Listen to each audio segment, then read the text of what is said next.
जैसे एक 100 पीढ़ी पहले एक मूर्ख हुआ मोहनदास करमचंद, तो उसने एक वर्ग विशेष को हरिजन कह के अपना समर्थक बनाना चाहा, जबकि हरिजन शब्द का तात्पर्य भगवान के भक्त में है, चाहे वो कोई भी हो, भगवत भक्त हो हरिजन का। हरिजन जान प्रीति अति बाढ़ी, सुंदरकांड देखिए। और जैसे अभी एक दूसरा नॉन बायोलॉजिकल बेवकूफ़ पैदा हो गया है, प्रधानमंत्री होकर कहता है कि हम जो कर दें वही सही, हम जो कह दें वही सही, हम कह दें तो मुहूर्त बदल जाए, हम कह दें तो देवता बदल जाए, हम कह दें तो ये हो जाए। और मोहन भागवत नहीं बकवास कर रहा था कि सभी हिंदू अपने देवी देवता को भूलकर केवल भारत माता की उपासना करें। ये भारत माता शब्द भी बहुत बड़ा फ्रॉड है। भारती माता होता है, भारत माता नहीं होता है। माता भूमि पुत्रोहम पृथिव्याः, हम जो हैं पृथ्वी को अपनी माता मानते हैं। तो जहां जन्मभूमि की पूजा की बात है, वहां भारती भूमि की बात है, वहां पृथ्वी देवी का पूजन होता है। भारत माता नाम की कोई देवी नहीं है। ये बंकिम चंद्र चटर्जी का जो उपन्यास था ना, वहां से आनंद मठ से उठाकर उन्होंने भारत माता बना दिया। जैसे उधर जर्मनिया नहीं थी और कोलंबिया जर्मनिया इत्यादि की आराधना वो उस भाव से करते थे जो क्रांति होती थी जर्मनी में, फ्रांस में और कहाँ कहाँ अमेरिका में। जैसे स्टैच्यू ऑफ लिबर्टी बनाकर एक छाप रखा है वहां पर किसी लड़की को, महिला को, जैसे स्टैच्यू ऑफ जस्टिस बना दिया, वैसे इन्होंने भारत माता की परिकल्पना कर ली। भारत माता नाम की कोई देवी शास्त्र में वर्णित नहीं है, और ये भारत माता को केवल हिंदुओं के ऊपर थोपा जा रहा है। आप अपने राष्ट्र के भक्त बने, यह शास्त्र का आदेश है। आप अपने जन्मभूमि के प्रति कृतज्ञता रखें, यह शास्त्र का आदेश है। तुम क्या हमको भारत माता सिखाओगे जी? हम तो प्रतिदिन प्रातःकाल उठते हैं तो अपने जन्मभूमि को, अपनी पवित्र धरा को प्रणाम करते हैं। समुद्र वसने देवी पर्वतस्तन मंडले विष्णु पत्नी नमस्तुभ्यं पादस्पर्शं क्षमस्व में, ये तो हम रोज कहते हैं। तुम अलग से हमको क्या देशभक्ति सिखाओगे? हम तो पुरातन काल से देशभक्त हैं।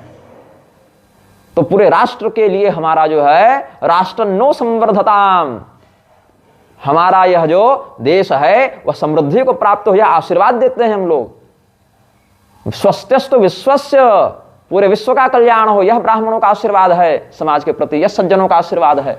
तुम हमको अलग से क्या?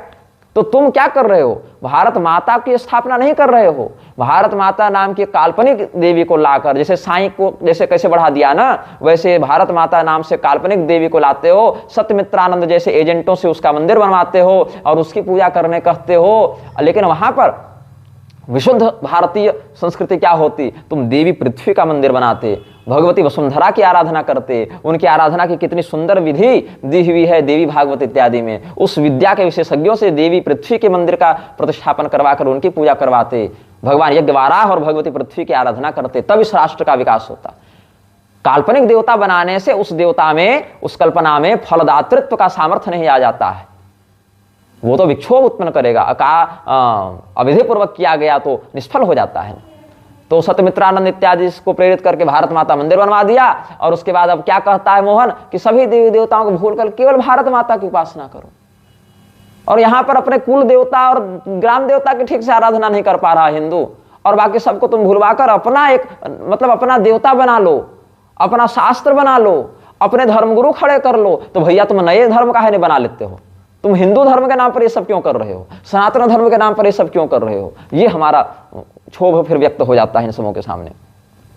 तो वैसे विकलांगों को दिव्यांग कह दिया नरेंद्र मोदी ने, और इधर अभी कोई पता नहीं किसने वो हिजड़ों को किन्नर कह दिया। जबकि दिव्यांग शब्द दिव्यस्तु देववत प्रायः, हरिजन शब्द, दिव्यांग शब्द, किन्नर शब्द, ये सब का बिल्कुल अलग अर्थ है, बिल्कुल अलग संदर्भ है शास्त्रों में। देखो